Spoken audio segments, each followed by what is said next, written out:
ஆண்டவராக இயேசு கிறிஸ்துவுக்கு கனத்தையும் மகிமையும் கொடுக்கும்படியாக இந்த நாளிலே இந்த முகாமிலே அவர் தலையாக இருந்து எல்லாவற்றையும் நன்மணியாக நடத்தி கொடுத்தார். ஸ்தோத்திரிப்போம். கிருபினாலும் இறக்கத்தினாலும் எங்கள் நேசிக்கிற அன்புள்ள பரிசுத்தமுள்ள ஆண்டவரே, இந்த அருமையான முகாமுக்காக நாங்கள் நன்றி செலுத்துகிறோம். இது ஒவ்வொருத்தருடைய பிரயாசங்களும் அது இருந்தாலும் தேவன் எல்லாத்துக்கும் தலையாக இருந்து அதை நடத்தி கொடுத்த பெரிய கிருபைக்காக நன்றி செலுத்துகிறோம். அப்பா, இதில் கலந்து கொண்ட அருமையான பிள்ளைகளுக்காக நாங்கள் நன்றி செலுத்தி சோத்தரிக்கிறோம்.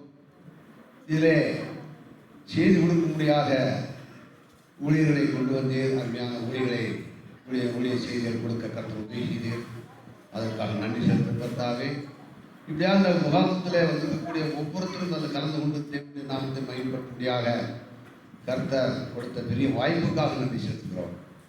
அப்பா, இந்த நாளில் இதை பங்கெடுத்து கொண்ட அருமையான சகோதர பிள்ளைகளுக்காக பரிசுகள் வழங்கப்பட்டது. அவ்விதமாக இன்னும் வரும் காலங்களிலே அவர்களுக்கு அதிகமாக தேவனுடைய நாமத்துக்கு மகிமையாக அவர்கள் பாடவும் வசனங்களை மனப்பாடமாக செய்யவும் இப்படிப்பட்ட பிரவேசங்களை வாங்கிக் கொள்ளவும் கர்த்தர் அவர்களை எடுத்து பயன்படுத்தும்படியாக வந்திருக்கிறோம்.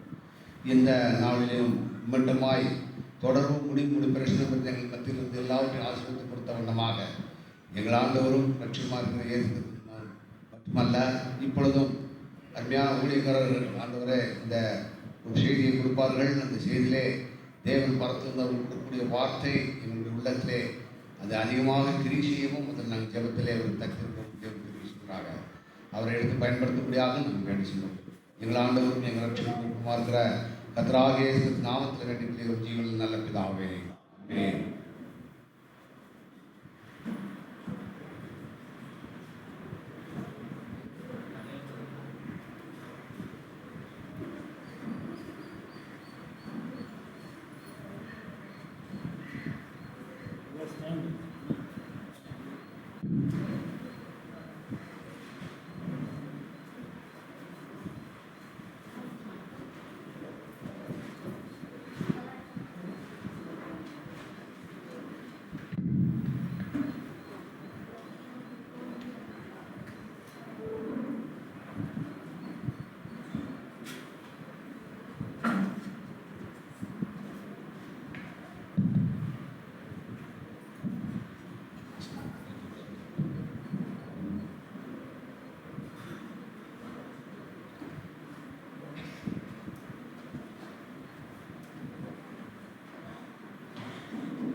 தேவனுடைய நாமம் மகிமைப்படுவதாக. இது என்னுடைய கடைசி நேர செய்தியாக இருக்கிறது. அதனால நீங்கள் எல்லாருமே ரொம்ப பிஸியாக இருக்கீங்க. நேரம் ஆயிருக்கும் அப்படின்னு நீங்கள் பயப்படுறீங்க. ஆனால் நான் ரொம்ப நேரம்லாம் நான் இருக்க விரும்பலை. ஏன்னா இந்த கடைசி நேரத்தில் நம்ம என்னவே சொன்னாலும் 100% 100 நமக்கு புரியாது. 20% தான் நம்ம உள்ளே போகும். ஏன்னா நம்ம சிந்தையெல்லாம் எப்போ முடிப்பார், எப்போ போகணும், பஸ் பிடிக்கணும், கார் எடுக்கணும், அதனால் அப்படிப்பட்ட சிந்தனை எல்லாருமே இருக்கும். அதனால் சுருக்கமாக எவ்வளோ சுருக்கமாக உங்களுக்கு நான் சொல்ல முடியுமோ சொல்லி நான் அந்த செய்தியை நான் நிறைவு செய்கிறேன். சரி, இந்த திருவள்ளூர் மற்றும் வேலூர் மாவட்ட குடும்ப முகாமுக்காக நான் ஆண்டவரை துதிக்கிறேன். இந்த முகாமிலும் அடியனுக்கு தேவ வார்த்தையை கொடுப்பதற்கு தேவன் எனக்கு கொடுத்த சந்தர்ப்பத்திற்காக வாய்ப்புக்காக நான் அவருக்கு நன்றி செலுத்துகிறேன். அதோடு கூட இந்த முகாம் பொறுப்பாளர்கள், ஊழியர்கள், மூப்பர்கள், உதவிக்காரர்கள், விசுவாசிகள் யாவருக்கும் என் அன்பான நன்றிகளை நான் தெரிவிக்கிறேன். விசேஷமாக அங்கிள் சக்திவேல் அவர்களுக்காக, ஜேக்கப் அவர்களுக்காக, பரந்தாமன் அவர்களுக்காக, ஜூடாசிமன் அவர்களுக்காக, மற்ற முகாம் பொறுப்பாளர்கள் யாவருக்கும், செய்தி கேட்ட உங்கள் யாவருக்கும் என் அன்பான நன்றிகளை நான் தெரிவிக்கிறேன். யாருமே எனக்கு நன்றி சொல்ல மாட்டேங்க, வணங்க மாட்டாங்க. எல்லோருக்கும் நன்றி. அதுபோல் உண்மையிலே எங்கள் சாப்பாடு நல்லா டேஸ்டாக இருந்தது. எங்கள் பிரதர் இருக்காரா? சரி, ரொம்ப அருமையாக சமைச்சார். உங்களோட இந்த 2 நாளில் ஐக்கியப்பட்டது நான் ரொம்ப சந்தோஷம். ஒருவர் நான் அதாவது பார்க்கவும் பல காரியங்களை அறிந்து கொள்ளவும் ஆண்டவர் எனக்கு உதவி செய்யும். அதற்கு அவருக்கு என்னாலும் துதியும் கனமும் உண்டாகும். சரி, அப்போ எனக்கு கொடுக்கப்பட்ட தலைப்பின் வாயிலாக ஆவிக்குரிய குடும்பத்தை உருவாக்குவதனுடைய பங்கு மற்றும் முக்கியம். ஸோ இந்த தலைப்பின் அடிப்படையில் ஒரு 4 செய்தியை நான் இதுவரைக்கும் நான் கொடுத்துருக்கேன். நேற்று 3 செய்திகள், இந்த காலை வேளையில் ஒன்றும். இந்த 4 செய்திகளுமே இந்த ஆவிக்குரிய வளர்ச்சி, அந்த உதாரணத்துவமான குடும்பங்கள், நமது வாழ்வு எப்படி இருக்க வேண்டும் என்று நாம் அந்த ஒரு கண்ணோட்டத்தோடு நாம் சிந்தித்தோம். இந்த கடைசி செய்தி, அதாவது இந்த தலைப்பின் அடிப்படையில் இல்லாமல் பொதுவாக நீங்கள் செய்தியை கொடுக்கலாம் என்று எனக்கு வாய்ப்பு கொடுக்கப்பட்டிருக்கு. அதனால எனக்கு இருக்கக்கூடிய இந்த நேரத்தில் 3 ஜீவனுடைய கற்கள் அப்படின்ற தலைப்புல நான் பேச விரும்புகிறேன். சரியா? இந்த கற்கள் எதுக்கு அப்படின்னா, ஊழியக்காரர் எரியறதுக்கு இல்லை, உங்க பாக்கெட்ல போட்டு போறது. சரியா? என்கிட்ட 2 கற்கள் இருக்கு. எல்லாருமே இந்த கற்களை நீங்க ஞாபகம் வச்சுக்கங்க. இந்த கல்லுக்கு பேர் என்ன அப்படின்னா ஜீவன் உள்ள கல் அப்படின்னா. சரியா? ஆங்கிலத்துல லைஃப் ராக்ஸ், 3 லைஃப் ராக்ஸ், 3 ஜீவனுடைய கற்கள். சரியா? என்னுடைய செய்தியின் தலைப்பு என்ன? ஆமா, என் கூட நீங்க பேசணும். ஏன்னா இவ்வளவு நேரம் பேசல, கடைசியா போகும்போதாவது பேசி என்ன செய்வோம்? போவோம். எத்தனை கற்கள்? 3 ஜீவனுடைய கற்கள். அந்த கற்களை நாம் எடுத்துக்கொண்டு போவது மிக அவசியம். இங்கே நாம் விட்டுவிடக் கூடாது. அது நம் வாழ்வு முழுவதும் அந்த கற்கள் நமக்கு தேவையா இருக்கு. அதனாலதான் அதுக்கு என்ன பேரு? ஜீவ கற்கள். சாதாரணமான கற்கள் அல்ல, ஜீவனுடைய கல். முதல் கல் எல்லாரும் எடுத்து பாக்கெட்ல போடுங்க. போட்டீங்களா? இருங்க. முதல் கல், இதுக்கு பேர் என்ன அப்படின்னா பேஷன் அப்படின்ற பேர். இந்த கல்லுக்கு பேர் என்ன? பேஷன். தமிழ்ல விருப்பம் அல்லது ஆர்வம். முதல் கல்லுக்கு பேர் என்ன? ஆர்வம், பேரார்வம் அல்லது விருப்பம். சரி, நமது வாழ்வுல பல விருப்பங்கள் நமக்கு இருக்கு, அப்படித்தானே? யாருக்காவது விருப்பமே எனக்கு இல்லை பிரதர் அப்படின்னு சொல்ல முடியுமா? இல்ல. இப்ப இந்த முகாமுக்கே நான் போகணும் அப்படின்னு உங்களுக்கு விருப்பம் இருந்ததுனால இந்த முகாமுக்கே வந்திருக்கோம். சோ அப்ப எல்லாருக்குமே விருப்பங்கள் உண்டு. சரியா? we use this word in many areas. நம்முடைய விருப்பங்களை நாம் பல நிலைகளில் நாம் தெரிவிக்கிறோம். இப்போ உதாரணமா பாருங்க, இன்றைக்கு நான் இந்த ஷர்ட் பேண்ட்டை போடணும் அப்படின்னு எனக்கு விருப்பம் இருக்கு. இப்போ நாளைக்கு ஊருக்கு போறீங்க, என்ன செய்வீங்க? நைட் போய் எல்லாம் எடுத்து வைப்பீங்க, நாளைக்கு இதை நான் இந்த ட்ரெஸ்ஸை நான் போடணும் அப்படின்னு சொல்லி. அப்ப நம்முடைய வாழ்வில் எல்லா சூழ்நிலையிலும் விருப்பம் இருக்கு, நமக்கென்று ஒரு ஆர்வம் இருக்கு. அது சாப்பாடுல கூட இருக்கு. இப்ப பாருங்க, எல்லாருக்குமே நைட் நேரம் சாப்பாடு சில பேருக்கு பிடிக்கும், சில பேர் நைட் பிடிக்காது. புரோட்டா கொடுங்க நல்லா சாப்பிடுவாங்க, சப்பாத்தி பிடிக்கும், சில பேருக்கு இட்லி பிடிக்கும், சில பேருக்கு தோசை பிடிக்கும். எனக்கு பிடிச்சது உங்களுக்கு பிடிக்காது. பட் எல்லாருக்குமே விருப்பங்கள் இருக்கு. நம்ம உடுத்தக்கூடிய ஆடையில் அந்த விருப்பம் இருக்கு. படிக்கக்கூடிய படிப்பு கூட பாருங்க, நம்ம ஒரு விருப்பம் தெரிவிப்போம் பிள்ளைங்கிட்ட, ஆனா அவர்கள் ஒரு விருப்பத்தோடு தேர்ந்தெடுப்பார்கள். அப்ப இந்த உலகத்தில் இருக்கக்கூடிய எல்லோருக்குமே விருப்பங்கள் உண்டு. அதைத்தான் நான் ஆர்வம், விருப்பம் என்று சொல்லுகிறேன். அப்ப நமது வாழ்வினுடைய விருப்பம் எதுவோ அந்த விருப்பத்தை நாம் செய்ய முயற்சி செய்யும். சரியா? அதாவது வாட் வி லவ், நாம் என்ன விருப்பத்தை அன்பு கூறுகிறோமோ அதற்காக நாம் பிரயாசப்படும். காலையில் அந்த வசனத்தை சிந்தித்தோம். உங்கள் பொக்கிஷங்களை நீங்கள் இந்த பூமியிலே சேர்த்து வைக்க வேண்டும். உங்கள் பொக்கிஷம் எங்கேயோ அங்கே தான் இருக்கும், உங்கள் இருதயம் இருக்கும். அப்படித்தானே இருக்கு. So what we love, we have to pay for it. நாம் எதை நேசிக்கிறோமோ அதற்கு நாம் அதிக நேரம் செலவழிப்போம், அதை நாம் எடுத்துக்கொள்வோம். அன்னைக்கு கூட ஒரு வசனம் நாம் சிந்தித்தோம். What we love, it will reveal us. அதாவது what we do, அது இப்படி சொல்லலாம், நான் என்ன நேசிக்கிறேன் என்பதை என்னுடைய வாழ்வு அது வெளிப்படுது. இப்ப உதாரணமா நான் பணத்தை நேசிக்கிறேன்னு வைங்க, என்னுடைய சிந்தனை, என்னுடைய சொல், செயல்கள் எல்லாம் பணத்தின் மேலேயே இருக்கு. ஒருவேளை நான் என்னுடைய விளையாட்டை நேசிக்கிறேன். இன்னைக்கு நிறைய பேர் பாத்தீங்கன்னா கேம்ஸ் விளையாட ரொம்ப பிடிக்கும், அல்லது பொழுதுபோக்கா பேசுறதே பிடிக்கும். பார்த்துருக்கீங்கன்னா அரட்டை அடிக்கிறது அப்படின்னு சொல்லுவோம். அப்ப சில பேர் நாம் என்ன நேசிக்கிறோம் அப்படின்னா, நாம் விளையாட்டை நேசிக்கிறோம் அப்படின்னா அதனுடைய காரியங்களை நாம் அன்பு கூறுவோம். அதுபோல ஒருவேளை நாம் குடும்பத்தை நேசிக்கிறவர்களாக இருந்தால் அந்த குடும்ப சிந்தைகள் நமக்கு எப்போதும் இருந்து கொண்டிருக்கும். அதுபோல நீங்களும் நானும் தேவனையும் வேதத்தையும் நேசித்தால் அது நம்முடைய இருதயத்திலிருந்து அது வெளிப்படக்கூடியதாக இருக்கிறது. சரி, அப்ப முதல் கல் நமது ஆர்வம், நமது பேரார்வம் என்னவாக இருக்க வேண்டும் அப்படின்னா அன்பாக இருக்க வேண்டும். சரியா? முதல் கல்லுக்கு பேர் என்ன? ஆர்வம், பேரார்வம் அல்லது விருப்பம். சரி, உங்களுடைய என்னுடைய விருப்பம் அல்லது உங்களுடைய என்னுடைய ஆர்வம் எப்படி இருக்க வேண்டும் என்று கேட்டால் தேவனை அன்பு கூறக்கூடியதாக இருக்க வேண்டும். புரியுதா? முதல் கல், முதல் ஜீவ கல்லுக்கு பேர் என்ன? பேஷன், அவர் ஆர்வம், நமது ஆர்வம். இதற்கு என்ன பதில்? நமது ஆர்வம் எப்படி இருக்கணும் சொல்லுங்க பாப்போம். தேவனை நேசிப்பதா இருக்கணும். புரியுதா? இந்த உலகத்தில் நமக்கு நிறைய ஆர்வங்கள் உண்டு. நான் முன்னாடியே நான் சொன்னேன் அப்படின்னா விருப்பங்கள், நிறைய விருப்பங்கள் உண்டு. நிறைய சூழ்நிலையில் நமது ஆர்வத்தை காண்பிக்கிறோம். ஆனால் வேதம் என்ன சொல்லுது அப்படின்னா நமது ஆர்வம், நமது விருப்பம் தேவனை நேசிக்கக்கூடியதாக இருக்க வேண்டும். வாசிப்போம். மார்க் எழுதின சுவிசேஷம் 12ஆம் அதிகாரம் 31வது வசனம். யாராவது எடுத்தவங்க சத்தமா வாசிக்கலாம். மார்க் 12:31.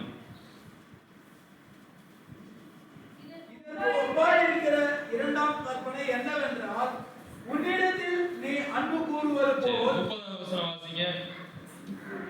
உன் தேவனாகிய கர்த்தரிடத்தில் உன் முழு இருதயத்தோடும் உன் முழு ஆத்மாவோடும் உன் முழு மனதோடும் உன் முழு பலத்தோடும் அன்பு கூறுவாயாக என்பது. Thank you. So we have to choose our passion. நமது விருப்பம், நமது ஆர்வத்தை நாம் தெரிந்தெடுப்பது அவசியம். சரியா? இன்றைக்கு ஒருவேளை இந்த கேள்வி உங்களிடம் என்னிடம் கேட்டால் நமது பதில் என்னவாக இருக்கு? What do we love or whom do we love? நாம் யாரை அன்பு கூறுகிறோம்? நாம் யாரை நேசிக்கிறோம்? நமது அன்பு யார் மீது இருக்க வேண்டும் என்று கேட்டால் மார்க் 12ஆம் அதிகாரம் 30வது வசனத்தின்படி நமது அன்பு தேவனை நேசிக்கக்கூடியதாக இருக்க வேண்டும். அதாவது நமது விருப்பம், நமது ஆர்வம் தேவனை நேசிக்கக்கூடியதாக இருக்க வேண்டும். இப்ப அந்த வசனத்துல பாருங்க, தேவனை எவ்வாறு நாம் அன்பு கூற வேண்டும் அது இருக்கு பாருங்க. எப்படி? ஒண்ணு, எவ்வாறு அன்பு கூற வேண்டும்? வாசிங்க பிரதர். முழு இருதயத்தோடு. தேவனை எவ்வாறு அன்பு கூற வேண்டும்? முழு இருதயத்தோடு, வித் ஹோல் ஹார்ட். பாருங்க, இந்த இருதயம் அப்படின்றதுக்கு என்ன டெஃபினிஷன் அப்படின்னா heart is the seat of intellect. அதாவது இந்த இருதயம் அப்படின்னு சொல்லும்போது நமது அறிவுகளினுடைய ஒரு இருப்பிடமாக இருக்குது. சரியா? Seat of intellect. நம்முடைய ஹார்ட் என்பது உணர்வினுடைய இருப்பிடம். Seat of emotions. நமக்கு நிறைய உணர்வுகள் இருக்கு. யாராவது ஒன்று சொல்லும் போது நம்ம திட்டணும்னு யோசிக்கிறோம், அப்ரிசியேட் பண்ணணும்னு நினைக்கிறோம், ஏன் என்ன இப்படி பேசுறான்னு நம்ம திங்க் பண்றோம் இல்லையா? அதெல்லாம் நமது இருதயத்திலிருந்து வருகிறது. அப்ப முழு இருதயம் என்று சொன்னால் என்ன அர்த்தம்? நமது உணர்வுகளோடு தேவனை அன்பு கூற வேண்டும். அதுதான் அதுக்கான அர்த்தம். முழு இருதயம் என்பது நமக்குள் இருக்கின்றதான முழுமையான உணர்வுகளை குறிக்கிறது. இரண்டாவது வாசிங்க. எப்படி தேவனை நேசிக்க வேண்டும்? முழு ஆத்மா. நீங்க பைபிள்ல பாத்தீங்க அப்படின்னா வித் ஹோல் சோல் அப்படின்றது முழு ஆத்மா. இந்த ஆத்மா அப்படின்றது அறிவினுடைய பிறப்பிடமாக இருக்குது. சரியா? அறிவின் பிறப்பிடம். அப்ப ஆண்டவர் சொல்றாரு எவ்வாறு நாம் அவரை அன்பு கூற வேண்டும்? ஒன்று, நமது உணர்வுகளின் வாயிலாக. இரண்டாவது, நமது அறிவின் வாயிலாக, நமக்கு இருக்கக்கூடிய அறிவை. மூன்றாவது, எப்படி நேசிக்க வேண்டும்?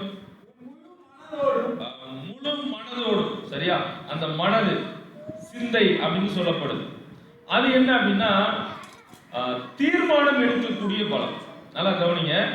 அப்ப தேவனை எவ்வாறு நேசிக்க வேண்டும்? ஒன்று, நமது உணர்வுகளின் மூலமாக நேசிக்க வேண்டும். இரண்டு, நாம் எடுக்கக்கூடிய தீர்மானத்தின் முறையிலும் நாம் அவரை நேசிக்க வேண்டும். மூன்றாவது, நமது அறிவின் பிறப்பிடத்திலிருந்து அவரை நேசிக்க வேண்டும். அடுத்ததாக அந்த பகுதியில் என்ன? முழு பலம் அப்படின்னா பிசிக்கல் ஸ்ட்ரென்த். இன்னைக்கு ஆண்டவர் எனக்கு கொடுத்த பலன் அப்ப பாருங்க, நீங்களும் நானும் தேவனை அன்பு கூற வேண்டும் என்று சொன்னால் நாம் நம்முடைய முழுமையும் அது ஈடுபடுது. இப்ப வெளிப்பிரகாரமாக எனக்கு இருக்கக்கூடிய பலனை நீங்கள் பார்க்கிறீங்க. சில பேர் குண்டா இருக்கும், நல்ல பலனா இருப்பீங்க. சில பேர் நல்ல வேலை செய்ய முடியும். உள்ளார்ந்த நிலைமை உங்களுக்கு தெரியல. ஆனால் தேவனை எவ்வாறு நான் அன்பு கூற வேண்டும் என்று கேட்டால், என்னுடைய சரீர பிரகாரத்தினால் மட்டுமல்ல, எனக்கு கொடுக்கப்பட்ட அறிவு, எனக்கு கொடுக்கப்பட்ட உணர்வுகள், அப்புறம் எனக்கு நான் எடுக்கக்கூடிய அந்த தீர்மானத்தின் பலம், இவைகளில் இருந்து தேவனை நேசிக்க வேண்டும். அப்ப what should be our passion? நமது உணர்வு, நமது விருப்பம், நமது ஆர்வம் எதுவாக இருக்க வேண்டும்? It should be loving God. தேவனை அன்பு கூறக்கூடியதாக இருக்க வேண்டும். அதைத்தான் முழு இருதயம், முழு மனது, முழு ஆத்மா, முழு பலம் என்று நாம் சொல்லுகிறோம். அப்ப இன்றைக்கு நீங்களும் நானும் நமது ஆர்வத்தை நாம் தேர்ந்தெடுக்க வேண்டும். சரியா? So we have to love our God. அப்ப இதற்கான பதில், make Jesus your passion. முதல் ஜீவனுள்ள கல். இதுக்கு பேர் என்ன? ஆர்வம், பேரார்வம். நமது ஆர்வம், பேரார்வம், விருப்பம் யாரா இருக்கணும்? சொல்லுங்க, யாரா இருக்கணும்? தேவனா இருக்கணும், இயேசு கிறிஸ்துவா இருக்கணும்.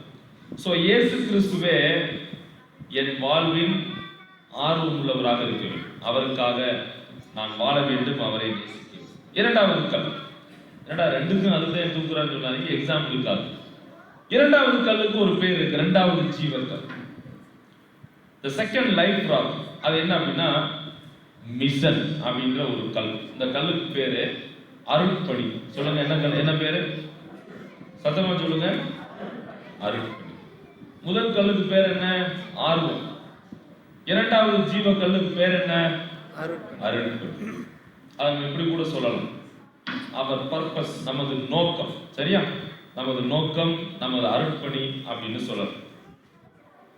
எல்லாருடைய வாழ்க்கையிலும் நோக்கங்கள் உண்டு. இப்ப நம்ம ஒரு கேம்புக்கு வரோம், கூட்டத்துக்கு வரோம், படிக்கிறோம், வேலை செய்யறோம், வீடுகளை கட்டுறோம். நம்ம என்ன செஞ்சாலுமே அதுக்கு ஒரு நோக்கம் இருக்கு. சரியா? அதுக்கு ஒரு திட்டம் இருக்கிறது, நோக்கம் இருக்கு. இந்த உலகத்தில் உள்ளவங்களுக்கு நமக்கும் கொஞ்சம் ஒப்பிட்டு பார்ப்போம். காலையில் நம்ம எல்லாரும் எந்திரிக்கிறோமா? எத்தனை மணிக்கு எந்திரிப்போம்? எத்தனை பேர் 5 மணிக்கு எந்திரிப்பீங்க? கை தூக்குங்க. பரவாயில்லையே, ஏன்னா உங்களுக்கு வயசாயிடுச்சு, அதனால 5 மணிக்கு தூக்கம் வராது இல்லைங்க.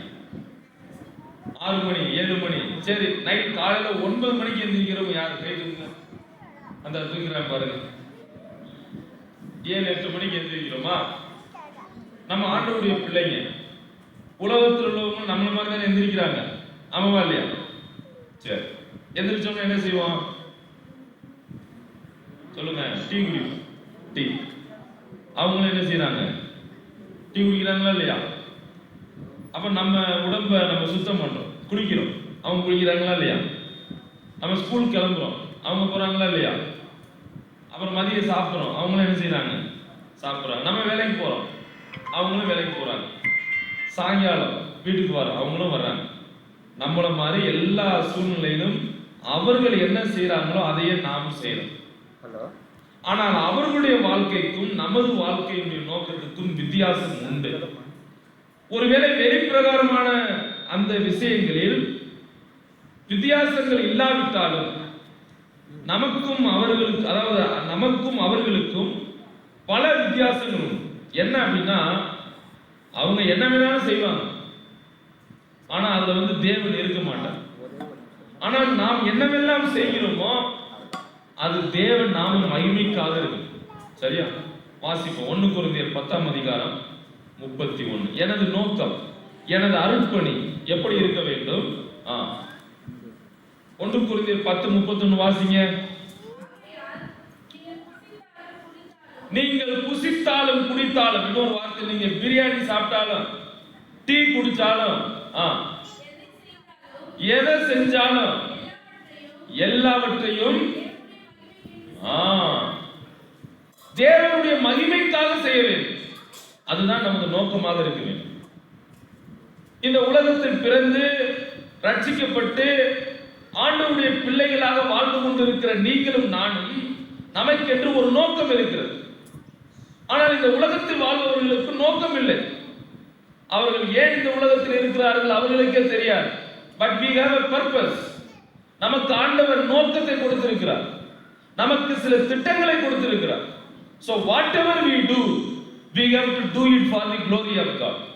நாம் என்ன செய்தாலும், நாம் எதை செய்கிறோமோ அதை கர்த்தருக்கென்று மனப்பூர்வமாய் செய்வது மட்டுமல்லாமல் தேவன் நாமம் மகிமைப்படும். இப்ப யோசிங்க, இப்ப நான் செய்தி கொடுக்குறேன் அப்படின்னா தேவன் இதில் மகிமைப்படுகிறாரா என்பதை நான் பார்க்கணும். சாதாரண கப்ல டீ குடிச்சா கூட அங்கே ஆண்டவர் நாமம் மகிமைப்படணும். அப்படிதானே இருக்கு. நீங்கள் புசித்தாலும் குடித்தாலும் தேவன் நாமம் மகிமைக்காக செய்யணும். அப்ப கொஞ்சம் யோசித்து பாருங்க, நமது வாழ்வில் நாம் செய்யக்கூடிய காரியங்கள், நாம் வாழக்கூடிய விதங்கள், நாம் பேசக்கூடிய பேச்சுக்கள், நாம் பழகக்கூடிய அந்த பழக்க வழக்கங்கள் தேவன் நாமம் மகிமைப்படுகிறதா அப்படின்னு பாருங்க. ஏனென்றால் அதுதான் நமது நோக்கமாக இருக்க வேண்டும். ஆண்டவர் உங்களையும் என்னையும் இந்த உலகத்தில் வைத்திருப்பதற்கான ஒரு நோக்கம் என்ன? அவர் நாமத்தை, அவரை நாம் கனப்படுத்த வேண்டும், அவருடைய நாமம் மகிமைப்பட வேண்டும் என்பதற்காக தேவன் உங்களையும் என்னையும் இந்த உலகத்தில் சாட்சிகளாக வைத்திருக்கிறார். நாம் எரிந்து பிரகாசிக்கக்கூடியவர்கள், நாம் மற்றவர்களுக்கு பயனுள்ள பாத்திரங்களாக நம்மை வைத்திருக்கிறோம். நாம் மற்றவர்களுக்கு ஒளி கொடுக்கக்கூடியவர்களாக, பிரகாசிக்கக்கூடியவர்களாக நாம் இருக்கிறோம். ஆனால் அப்படிப்பட்ட நிலையில் நீங்களும் நானும் வாழ்கிறோமா என்பது கேள்வி. ஆண்டவர் உங்களுடைய வாழ்வில் வைத்திருக்கிற நோக்கத்தை நீங்கள் நிறைவேற்றி வாழ வேண்டும். ஆண்டவர் என் வாழ்வில் என்ன திட்டம் வைத்திருக்கிறாரோ, என்ன நோக்கம் வைத்திருக்கிறாரோ அதை நான் நிறைவேற்ற வேண்டும். அப்ப இரண்டாவது ஜீவக்கல் என்ன அப்படின்னா நமது நோக்கம். பாருங்க, ஒரு ஸ்டோரி நான் கேள்விப்பட்டிருக்கேன். ஹீரோ சைக்கிள் எத்தனை பேர் பார்த்துருக்கீங்க? இப்போ நிறைய பேர் சைக்கிள் ஓட்டுறோம். இப்போ கொஞ்சம் வருஷத்துக்கு முன்னாடி இந்த அட்லஸ், ஹீரோ அப்படின்னு சைக்கிள் வந்து ரொம்ப ஃபேமஸாக இருக்கு. அப்போ ஒரு தடவை இது வந்து ஒரு புக்லெட்ல வந்து ஒரு ஸ்டோரி. ஒருத்தர் டெய்லி என்ன செஞ்சிருக்காரு, இந்தியாவில் வந்து பாகிஸ்தானுக்கு சைக்கிளே போய்கிட்டு இருந்திருக்கிறாரு. டெய்லி அவருடைய வேலை என்ன அப்படின்னா அரிசி மூட்டையை கொண்டு போகிறது அவருடைய வேலை. சரியா? இப்போ உதாரணமா இப்போ தமிழ்நாடு பார்டரில் பார்த்தீங்கன்னா செக் போஸ்ட் இருக்கு.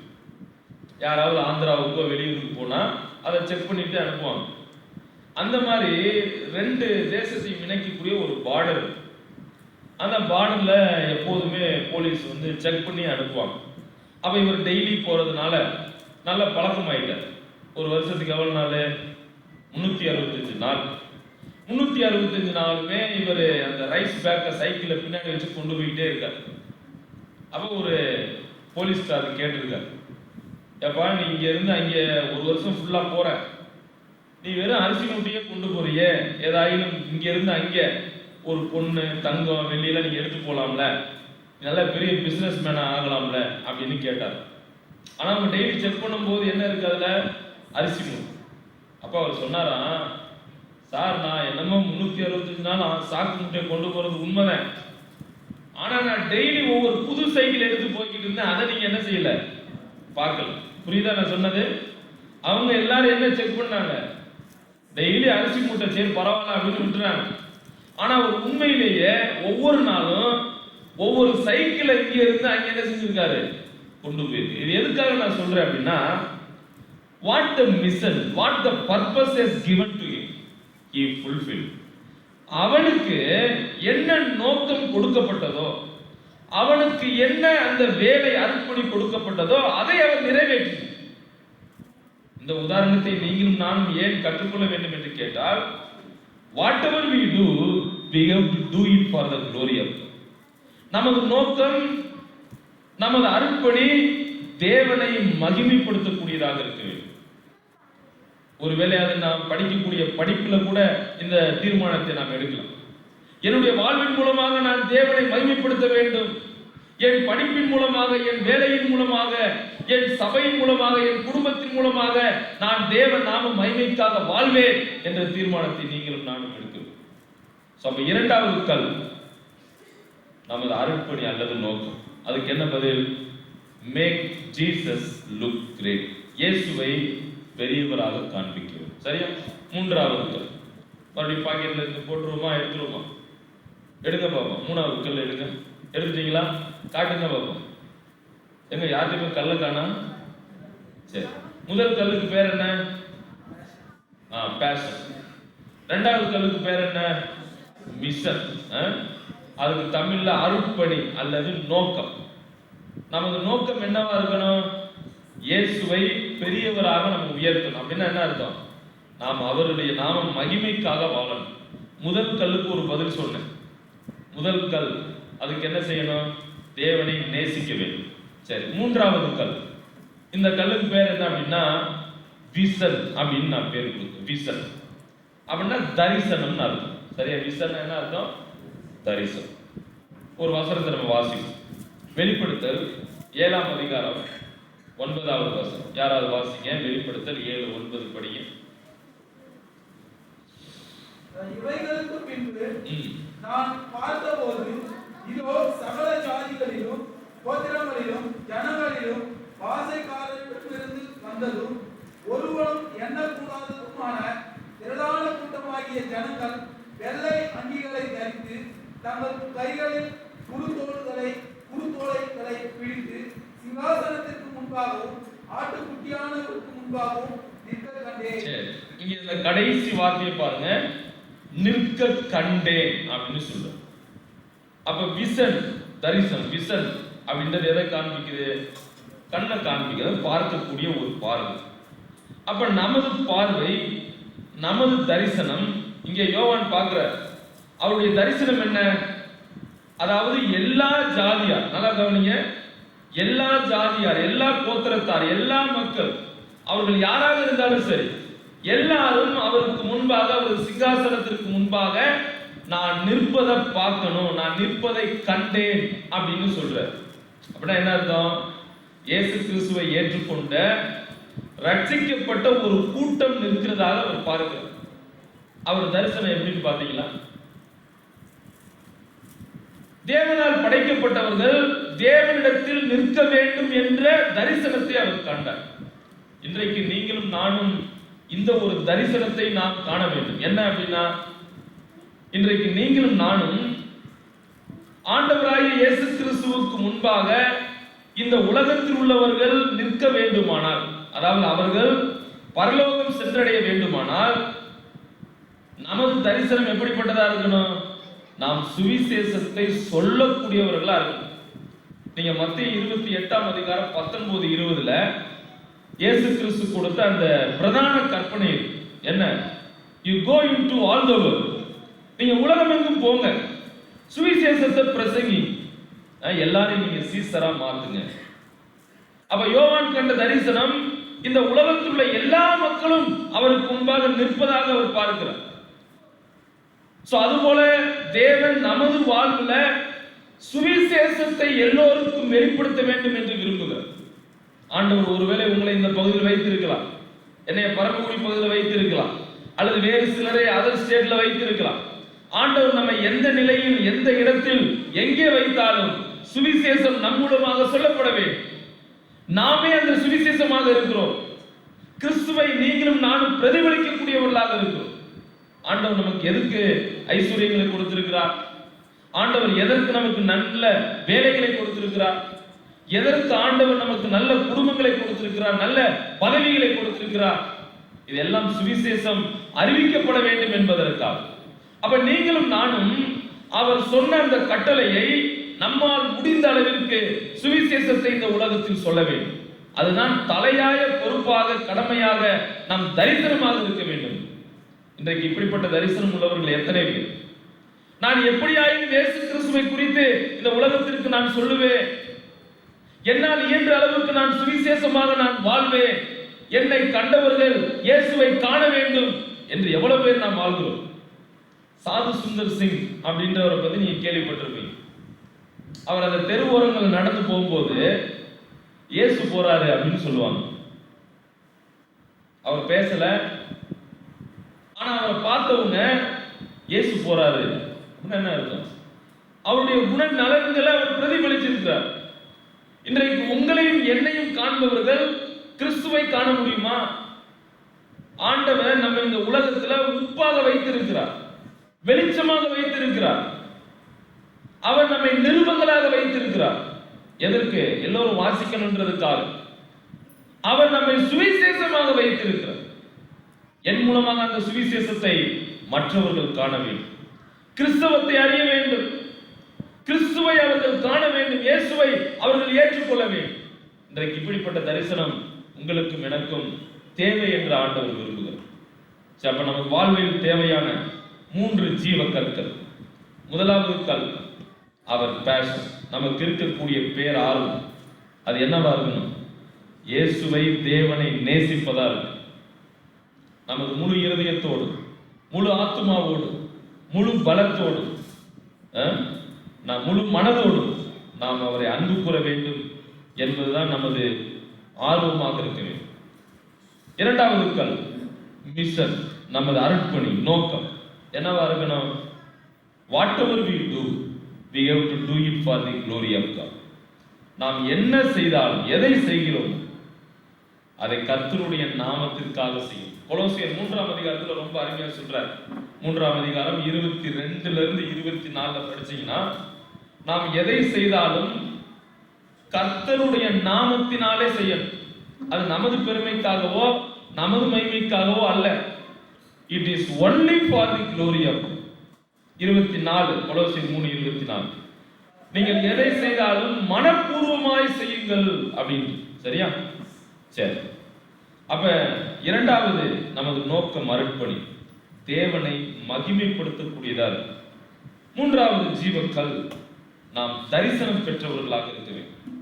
அந்த தரிசனம் என்ன?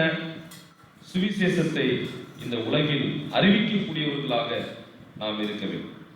ஆண்டவர் நமக்கு கொடுத்த அந்த பொறுப்புகள், ஆண்டவர் நமக்கு கொடுத்த அந்த பதவிகள், படிப்புகள், இவைகள் எல்லாம் அவருடைய சுவிசேஷம் சொல்லுவதற்காக அது பயன்படுத்தப்பட வேண்டும். எனவே நாம் இந்த முகாமை விட்டு நாம் பிரிந்து செல்லக்கூடிய இந்த நேரத்தில் இந்த 3 ஜீவனுடைய கற்களை, நான் கல்லை உடைச்சிட்டு இருக்கேன் பாருங்க, 3 ஜீவனுள்ள கற்களை நம்ம என்ன செய்வோம்? எடுத்துக்கொண்டு போவோம். தம்பி, கல்லை உடைக்க கூடாது, எல்லாரும் கொண்டு போகணும். பாக்கெட்ல 3 கல் இருக்கான்னு பாருங்க. பாருங்க, இருக்கா இருக்கா இருக்கா? ஏன்னா யாருமே சொல்ல மாட்டீங்க. கண்டிப்பா இருக்கணும். அடுத்த முகாம் வரைக்கும் இந்த 3 கல் இருக்கு. என்ன? முதல் கல் என்ன? எனது ஆர்வம், எப்போதும் நான் ஆண்டவரை நேசிப்பேன் அப்படின்ற தீர்மானம் இருக்கு. இரண்டாவது கல் எனது நோக்கம், ஆண்டவருடைய வாழ்வுல நோக்கத்தை வைத்திருக்கிறார். என்ன நோக்கம்? நான் அவருடைய மகிமைக்காக வாழ்வேன். மூன்றாவது நோக்கம் தரிசனம், நான் எப்படி ஆயினும் சுவிசேஷத்தை மற்றவர்களுக்கு சொல்லுவேன். என்னால் சொல்ல முடியாவிட்டாலும் என் வாழ்க்கையின் மூலமாவது நான் அந்த சுவிசேஷத்தை வெளிப்படுத்துவேன். சரியா? இந்த தீர்மானங்களோடு இந்த முகாமை விட்டு நாம் கடந்து செல்ல ஆண்டவர் நமக்கு உதவி செய்யட்டும். தேவநாமம் மகிமைப்படுவதாக. மீண்டுமாக இந்த வாய்ப்பிற்காக இங்கே இருக்கக்கூடிய முகாம் பொறுப்பாளர்கள், செய்தியை கேட்ட உங்கள் யாவருக்கும் என் அன்பான நன்றிகளை நான் தெரிவிக்கிறேன். தேவனுடைய நாமம் மகிமைப்படும்.